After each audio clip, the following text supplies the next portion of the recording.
Welcome to English Newspaper Reading with Ashish.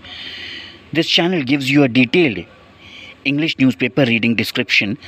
ये channel आपको English newspaper reading करना सिखाता है डिटेल में अच्छे से.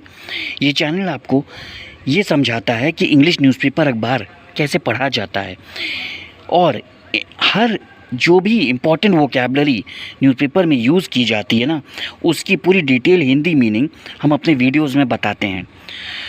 इंग्लिश न्यूज़पेपर रीडिंग बहुत इंपॉर्टेंट चीज़ है, चाहे आपकी कंपटीशन इंग्लिश हो या चाहे आपकी इंग्लिश अंडरस्टैंडिंग पावर हो या एक नॉर्मल सी एबिलिटी हो इंग्लिश अखबार पढ़ने की, जो कि आज के समय में बहुत इम्पॉर्टेंट है. आज के समय में इंग्लिश इतनी इम्पॉर्टेंट लैंग्वेज हो गई है कि बहुत ज़रूरी है कि आपको इंग्लिश अखबार पढ़ना आए. तो ये चैनल आप सब्सक्राइब करिए अगर आपने अभी तक सब्सक्राइब नहीं किया है. Newspaper reading with Ashish. This channel will teach you how to study English newspaper very easily and very understanding way. ये चैनल आपको सिखाएगा कि अंग्रेज़ी अखबार आप कैसे बहुत आसानी से पढ़ सकते हैं और कैसे बहुत अंडरस्टैंडिंग वे में पढ़ सकते हैं, क्योंकि हम हर हिंदी हार्ड वर्ड का, हर हिंदी वर्ड पावर वर्ड का जो कि अखबार में दिया हुआ है, न्यूज़पेपर में दिया हुआ है, उसकी डिटेल हिंदी मीनिंग बताते हैं और पूरे सेंटेंस की डिटेल हिंदी मीनिंग बताते हैं. तो अगर आपने अभी तक इस चैनल को सब्सक्राइब नहीं किया है तो you can subscribe this channel and let's start our today's video without wasting any further time.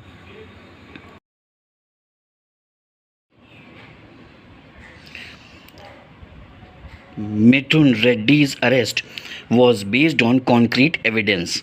यहाँ पर बहुत इंपॉर्टेंट वर्ड है कॉन्क्रीट. कॉन्क्रीट मतलब ठोस, एविडेंस मतलब सबूत. ठीक है, यहाँ पर बेस्ड का मतलब है आधार. तो उनकी गिरफ्तारी का जो आधार था वो बहुत ठोस सबूत था. उनकी गिरफ्तारी यानी रेड्डी की गिरफ्तारी का जो आधार था, अरेस्ट वॉज बेस्ड यानी उनकी जो गिरफ्तारी का आधार था on concrete evidence. Concrete evidence मतलब बहुत ठोस सबूत पर उनकी गिरफ्तारी हुई. उनकी गिरफ्तारी मतलब जो उनकी गिरफ्तारी का कारण बना वो क्या बना? ठोस सबूत के आधार पर रेड्डी की गिरफ्तारी हुई. ठीक है, Reddy's arrest was based on concrete evidence. Concrete मतलब ठोस, एविडेंस मतलब सबूत, अरेस्ट मतलब गिरफ्तारी और बेस्ड मतलब आधार पर.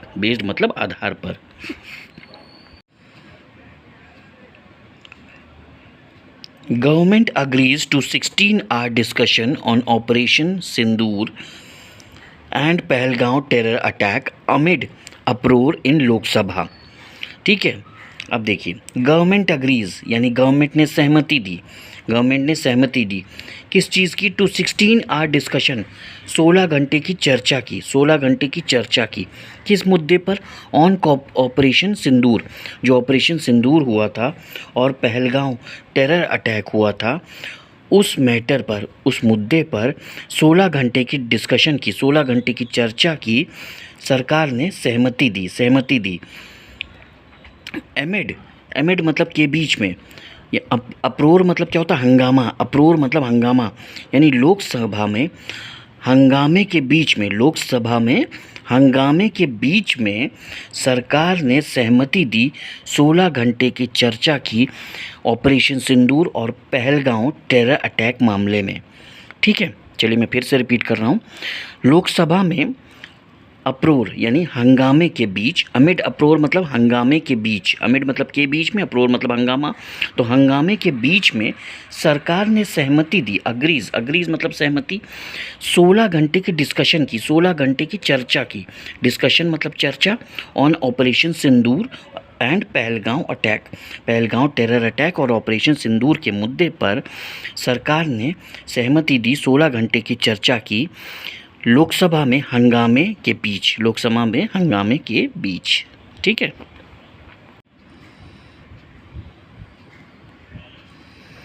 वाइस प्रेसिडेंट धनकर रिजाइंस ओवर हेल्थ इश्यूज. अब देखिए, रिजाइंस का मतलब क्या हो गया? इस्तीफा देना. हेल्थ इश्यूज़ का मतलब क्या हो गया? स्वास्थ्य कारण. तो हेल्थ इश्यूज़ के कारण वाइस प्रेसिडेंट धनकर ने रिज़ाइन किया. वाइस प्रेसिडेंट धनकर ने इस्तीफा दिया स्वास्थ्य कारणों के वजह से. है ना। तो रिजाइंस ओवर हेल्थ इश्यूज यानी स्वास्थ्य कारणों के ऊपर वाइस प्रेसिडेंट धनखड़ ने इस्तीफा दिया। ठीक है, रिजाइन मतलब इस्तीफा देना और हेल्थ इश्यूज मतलब स्वास्थ्य कारण। ठीक है। Opposition demands answers from PM in Rajya Sabha, stages a walkout. PM मतलब प्राइम मिनिस्टर, पीएम मतलब प्राइम मिनिस्टर, ऑपोजिशन मतलब विपक्ष, ऑपोजिशन मतलब विपक्ष, डिमांड्स मतलब मांगा, आंसर्स मतलब जवाब। तो ऑपोजिशन ने यानी विपक्ष ने प्रधानमंत्री से राज्यसभा में जवाब मांगा। ठीक है। स्टेजेस ऑफ वॉकआउट और वॉकआउट प्रदर्शन किया, स्टेजेस ऑफ वॉकआउट मतलब वॉकआउट प्रदर्शन किया। ठीक है, वॉकआउट कर गए यानी बाहर निकल गए। ऑपोजिशन मतलब विपक्ष, डिमांड्स मतलब मांगा और आंसर्स मतलब जवाब। किससे मांगा? पीएम मतलब प्राइम मिनिस्टर। कहाँ मांगा? राज्यसभा में, इन राज्यसभा।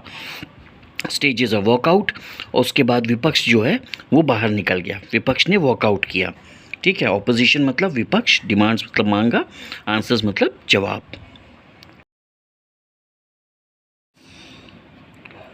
निमिषा प्रिया केस, इस मामले में विक्टिम्स ब्रदर यानी जो पीड़ित है यानी निमिषा, पीड़ित जो है यानी निमिषा, तो विक्टिम्स ब्रदर यानी पीड़िता के भाई ने क्लेम्स दावा किया, पीड़िता के भाई ने दावा किया, जो मीडिएटर था यानी जो इस मैटर में मीडिएटर था, हैज़ मिस अप्रोप्रिएटेड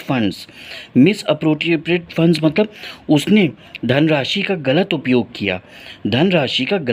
किया, कलेक्शन इन हर नेम, और वो कलेक्टेड इन हर नेम यानी उसके नाम का मिस यूज़ करके धनराशि को कलेक्ट किया। जो धनराशि थी, मिस अप्रोप्रिएटेड फंड्स यानी धनराशि जो उसने गलत तरीके से कलेक्ट की, किसके नाम पर? निमिषा के नाम पे। कलेक्टेड इन हर नेम यानी निमिषा प्रिया के नाम पर जो उसने मिस अप्रोप्रिएट किया फंड्स को, मिस अप्रोप्रिएट यानी धनराशि का गलत इस्तेमाल किया, ऐसा दावा करना है विक्टिम्स ब्रदर का यानी पीड़िता के भाई का, यानी निमिषा जो है, निमिषा के भाई का ये दावा है। ठीक है, जो मीडिएटर था इस मैटर में, जो मीडिएटर था उसने हैज़ मिस अप्रोप्रिएटेड फंड्स, उसने धनराशि का गलत इस्तेमाल किया, दुरुपयोग किया, कलेक्टेड इन हर नेम, यहाँ पर हर जो आया है वो निमिषा प्रिया के लिए आया है, हर जो है निमिषा प्रिया के लिए आया है। ठीक है, तो विक्टिम्स मतलब हो गया पीड़िता। ठीक है, क्लेम्स मतलब दावा करना, फंड्स मतलब धनराशि, मिस अप्रोप्रिएटेड मतलब दुरुपयोग करना। ठीक है। भूपेश बघेल सन used 16.7 crore liquor scam funds in his reality business, says ED। ED मतलब एनफोर्समेंट डिपार्टमेंट ने क्या कहा? भूपेश बघेल सन यानी भूपेश बघेल का बेटा यूज्ड उसने इस्तेमाल किया 16.7 करोड़ लिक्वर स्कैम फंड्स यानी शराब घोटाले की जो धनराशि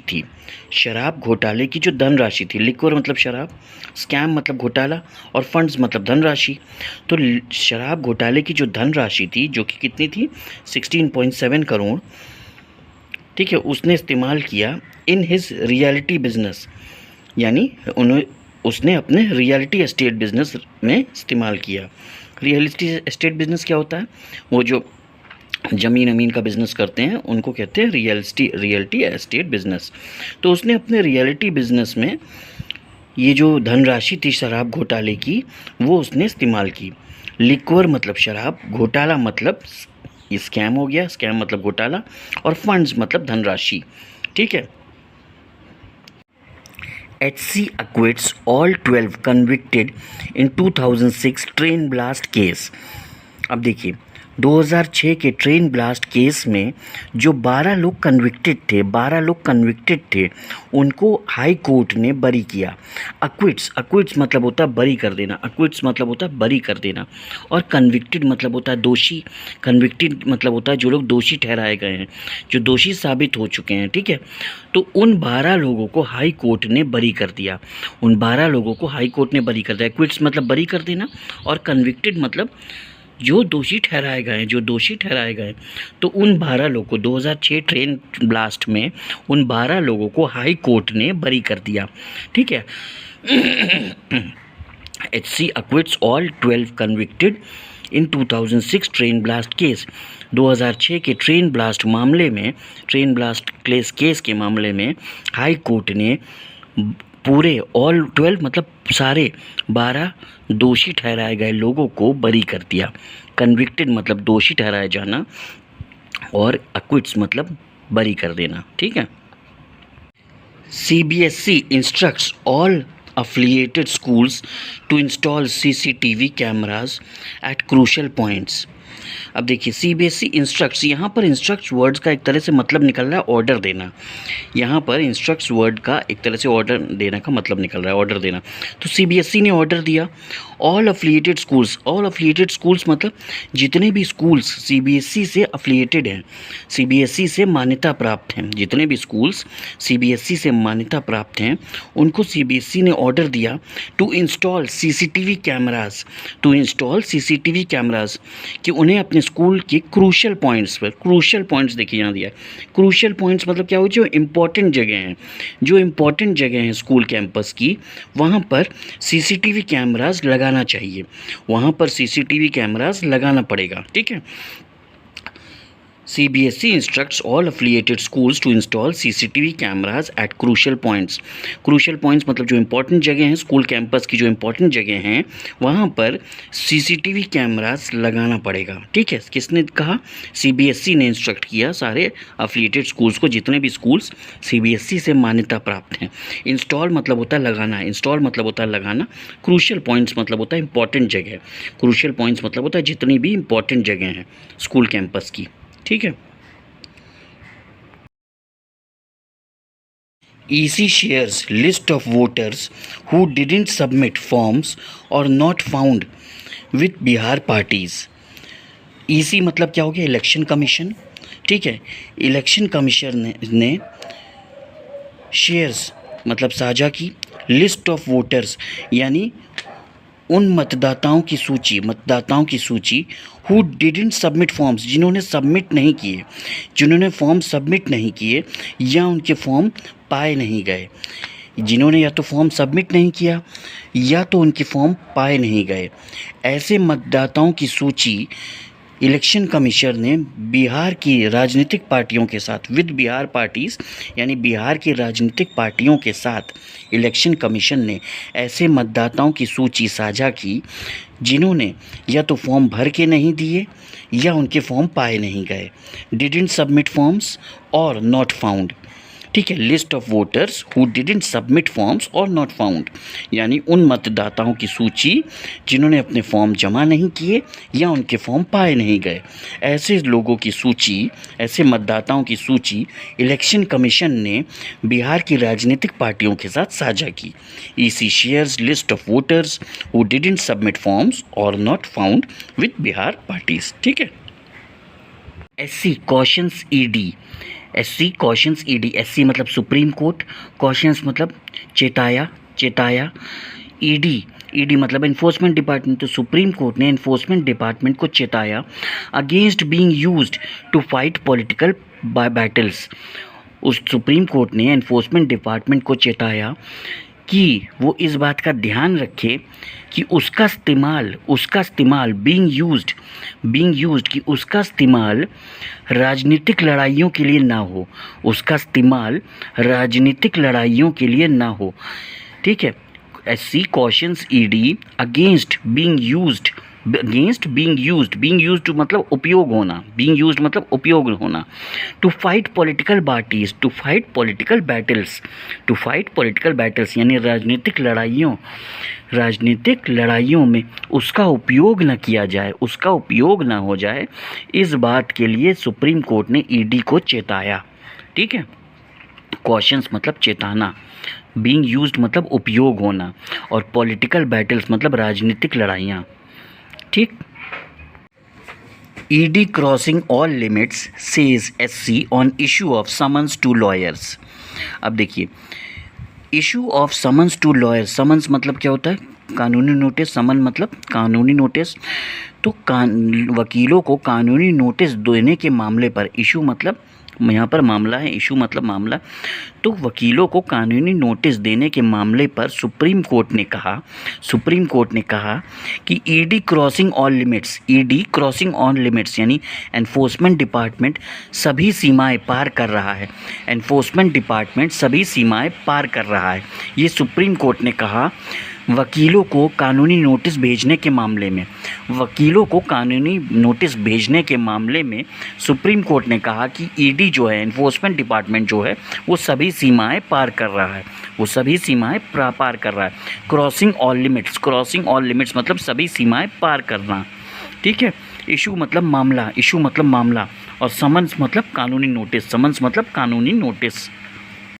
3 artisans booked for making objectionable Ganesh idols in Indore. 3 artisans booked for making objectionable Ganesh idols in Indore. अब देखिए, आर्टिसंस मतलब क्या होता है? कारीगर। तो 3 कारीगर बुक्ड फॉर का मतलब क्या होता है? मामला दर्ज होना। बुक्ड फॉर का मतलब मामला दर्ज होना। ठीक है। मेकिंग मतलब बनाना। ऑब्जेक्शनेबल मतलब आपत्तिजनक। ठीक है। क्या आपत्तिजनक बनाया उन्होंने? गणेश जी की मूर्तियाँ। आइडल्स मतलब मूर्तियाँ। इन इंदौर, ये इंदौर का मैटर है। इन इंदौर मतलब लिखा मतलब इंदौर में। तो इंदौर में 3 कारीगरों पर मामला दर्ज किया गया गणेश जी की आपत्तिजनक मूर्तियां बनाने के लिए। इंदौर में 3 कारीगरों पर मामला दर्ज किया गया गणेश जी की आपत्तिजनक मूर्तियां बनाने के लिए। ठीक है। आर्टिसंस मतलब कारीगर, बुक्ड मतलब मामला दर्ज होना, ऑब्जेक्शनेबल मतलब आपत्तिजनक, आइडल्स मतलब मूर्तियां। ठीक है। 4 हॉकी कोचेज पिक्ड अप, यानी 4 हॉकी कोचेज को हिरासत में लिया गया। पिक्ड अप मतलब हिरासत में लेना। किसको हिरासत में लिया गया? 4 हॉकी कोचेज को पिक्ड अप, यानी 4 हॉकी कोचेज को हिरासत में लिया गया। Congress student wing chief arrested in Orissa में कांग्रेस के छात्र संगठन अध्यक्ष को हिरासत में लिया गया। अरेस्टेड मतलब गिरफ्तार किया गया। कांग्रेस के छात्र संगठन अध्यक्ष को उड़ीसा में अरेस्ट किया गया, यानी गिरफ्तार किया गया। और 4 हॉकी कोचेज़ को पिक्ड अप, यानी 4 हॉकी कोचेज़ को हिरासत में लिया गया।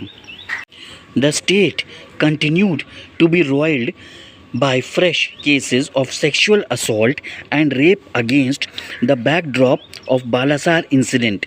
अब देखिए, अगेंस्ट द बैकड्रॉप यानी ऑफ बालासार इंसिडेंट, यानी बालासार इंसिडेंट जो था उसकी पृष्ठभूमि पर बैकड्रॉप मतलब पृष्ठभूमि पर। तो against the backdrop of Balasore incident, यानी बालासार इंसिडेंट की पृष्ठभूमि पर जो उड़ीसा राज्य में the state continue to be रॉयल्ड मतलब उथल पुथल होना। तो उड़ीसा जो राज्य है उसमें fresh cases of sexual assault and rape, यानी यौन उत्पीड़न और बलात्कार के जो नए फ्रेश केस आ रहे हैं उड़ीसा में, उनकी जो पृष्ठभूमि है वो बालासार इंसिडेंट जैसी है। ठीक है। रॉयल्ड मतलब उथल पुथल होना। सेक्सुअल असॉल्ट मतलब यौन उत्पीड़न। और रेप मतलब बलात्कार। ठीक है। सेक्सुअल असॉल्ट मतलब यौन उत्पीड़न, रेप मतलब बलात्कार, बैकड्रॉप मतलब पृष्ठभूमि। ठीक है। और रॉयल्ड मतलब उथल पुथल होना, यानी उड़ीसा में अभी भी उथल पुथल हो रही है। फ्रेश केसेस, क्योंकि फ्रेश केसेस हो रहे हैं किस चीज़ के? सेक्सुअल असॉल्ट एंड रेप, यानी यौन उत्पीड़न और बलात्कार के जो फ्रेश केस हो रहे हैं, इस वजह से उड़ीसा में अभी भी उथल पुथल मची हुई है। रॉयल्ड मतलब उथल पुथल मचना। ठीक है। सेक्सुअल असॉल्ट मतलब यौन उत्पीड़न और रेप मतलब बलात्कार, और बैकड्रॉप मतलब पृष्ठभूमि पर। ठीक है।